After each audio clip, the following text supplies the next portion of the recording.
पहले भी कहा है और कैमरे पर कहा है कि नीतीश बाबू अगर महागठबंधन में लड़ते तो उनको 5 सीट भी नहीं आने वाला। ये तो लोगों को पता था।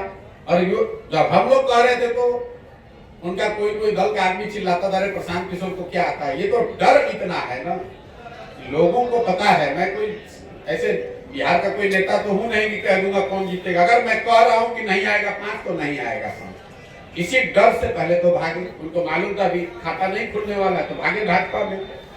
अब इस नई व्यवस्था में जरूर एनडीए के नाम पर, मोदी के नाम पर भाजपा के लहर में कुछ सीट उनको मिल जाएगा। लेकिन एक इसके साथ ही एक और आपको भविष्यवाणी कर देता हूं, इसका सबसे बड़ी कीमत इस गठबंधन का भाजपा और उनके दल वाले पे करेंगे विधानसभा के चुनाव में।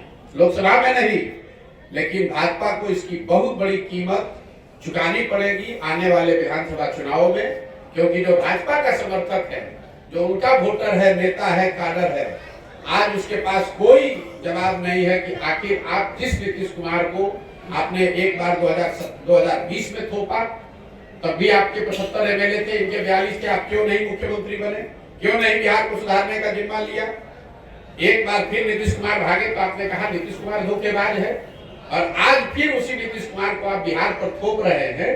तो जिस तरह से कांग्रेस और कांग्रेस के नेतृत्व ने चंद सांसदों के लालच में बिहार को 20 वर्ष तक लालू के हाथ में बेचा, इसकी चिंता नहीं की कि बिहार के लोगों का क्या होगा।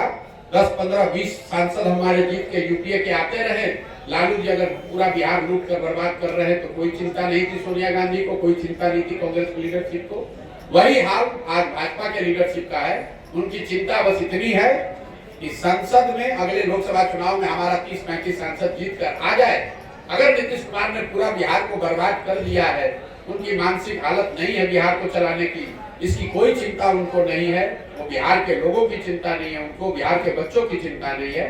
तो लोकसभा में तो असर नहीं दिखेगा ज्यादा, लेकिन विधानसभा में भाजपा को बहुत बड़ी कीमत इसकी चुकानी पड़ेगी। और आप इस वक्तव्य को नोट करके, रिकॉर्ड करके रखिए। अगर न हो तो मेरी गर्दन आप पकड़ लीजिएगा।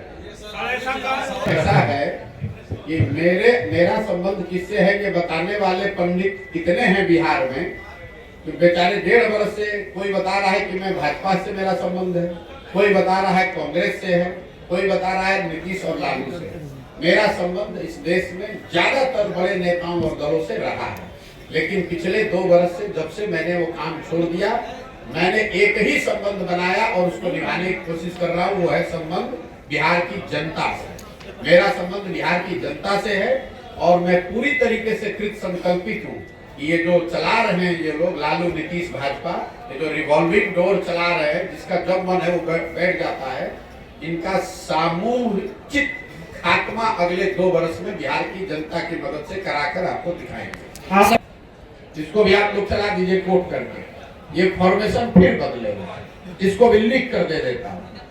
आज जिस फॉर्मेशन में बिहार में व्यवस्था है, जिसमें नीतीश कुमार चेहरा है, बीजेपी सपोर्टर की भूमिका में है, और दूसरे साइड आरजेडी है और बाकी लोग उनको सपोर्ट कर रहे हैं, इस फॉर्मेशन में विधानसभा का चुनाव नहीं होगा।